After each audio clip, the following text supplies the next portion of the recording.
পিলখানার গণহত্যার মাধ্যমে বাংলাদেশের সেনাবাহিনীকে ধ্বংস করে দেওয়া হলো। তার মানে ভারতীয় আধিপত্য, ভারতীয় হেজেমনিকে আটকানোর জন্য যে অতি প্রয়োজনীয় সেনাবাহিনী দরকার, সেই সেনাবাহিনীর মরাল ধ্বংস করে দেওয়ার জন্য পিলখানা হত্যাকাণ্ড ঘটানো হলো।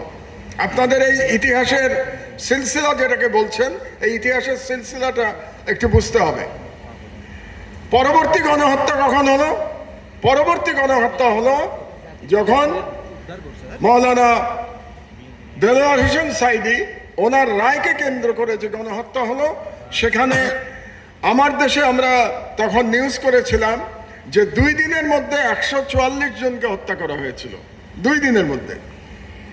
সেই যে আন্দোলন ছিল, সেখানে যারা শহীদ হয়েছিলেন, তারা শহীদ হয়েছিলেন, কিন্তু তারা বাংলাদেশের বিচার বিভাগের যে অবক্ষয়, সেটা তারা প্রমাণ করতে পেরেছিলেন। এক একটা স্টেজ আমি আপনাদেরকে বর্ণনা করছি যে তাহলে সেই গণহত্যার মাধ্যমে বাংলাদেশে বোঝা গেছিল যে বাংলাদেশের সম্পূর্ণ বিচার ব্যবস্থা ভেঙে পড়েছে। তারপরের গণহত্যা শাপলা চত্বরের গণহত্যা। শাপলা চত্বরের গণহত্যার মাধ্যমে ফ্যাসিস্ট রেজিম এবং ভারতীয় হেজেমনিক পাওয়ার তারা বাংলাদেশ থেকে ইসলামকে ধ্বংস করতে চেয়েছিল।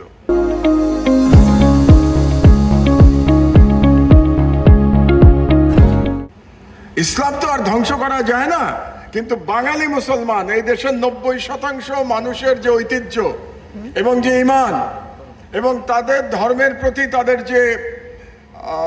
তাদের যে কি বলবো সারেন্ডার বা ঈমান এবং ধর্মের প্রতি দুর্বলতা, ধর্মের প্রতি তাদের আকর্ষণ, এটাকে ধ্বংস করে দিতে চেয়েছিল। কারণ যদি বাঙালি মুসলমান যারা এই দেশের সংখ্যাগরিষ্ঠ নাগরিক 90%, তাদের ইতিহাস, ঐতিহ্য, ইসলামিক সংস্কৃতি ধ্বংস করে দেয়া যায়, তাহলে বাংলাদেশকে শাসন করাটা সহজ হয়ে যায়, বাংলাদেশকে একটা উপনিবেশে পরিণত করা যায়।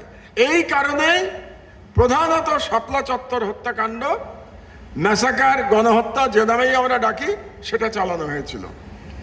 পরবর্তী গণহত্যা চালানো হয়েছে 2014 এবং 15 গণতান্ত্রিক আন্দোলন। সেই গণতান্ত্রিক আন্দোলনে গণহত্যা চালানোর মাধ্যমে বাংলাদেশকে গণতন্ত্র শূন্য করা হয়েছে। আপনারা স্টেপগুলো বোঝার চেষ্টা করেন, তাহলে গণতন্ত্র শূন্য করবার জন্য 2014 এবং 2015 সালের গণহত্যা চালানো হলো। তারপর সর্বশেষ গণহত্যা, সর্বশেষ না তারপরেরটা 2021 সালে মোদি বিরোধী আন্দোলনের সময়। সেই সময় যারা রাস্তায় নেমেছিলেন, আলেম সমাজ প্রধানত, তারা ভারতীয় হেজেমনি এবং ইন্ডিয়াতে যে মুসলমান ভাইদের উপরে যে জুলুম অত্যাচার হচ্ছে, যে গণহত্যা ইন্ডিয়াতে চলছে, তার বিরুদ্ধে তারা আওয়াজ তুলেছিলেন সেদিন। এবং সেই আওয়াজকে রুদ্ধ করবার জন্যে 2021 সালে মোদি বিরোধী আন্দোলনের সময় ঢাকায় এবং ব্রাহ্মণবাড়িয়াতে বিশেষ করে গণহত্যা চালানো হয়েছিল। এবং সর্বশেষ গণহত্যা, যেটাকে আপনারা 36শে জুলাই বলেন, জুলাই বিপ্লব বা মনসুন বিপ্লব যে নামেই আমরা ডাকি, সেই গণহত্যা, যে গণহত্যা বাংলাদেশের জনগণের স্বাধিকারের চেতনা বা এই যে তাদের মুক্তির লড়াই, এই লড়াইকে অবদমিত করবার জন্যে এই গণহত্যা চালানো হয়েছিল। কিন্তু শেষ পর্যন্ত ইতিহাসের বিচারে এবং আল্লাহর নির্দেশে যেভাবে একজন ফ্যাসিস্টের পতন হয়, সেভাবেই শেখ হাসিনার পতন হয়েছে।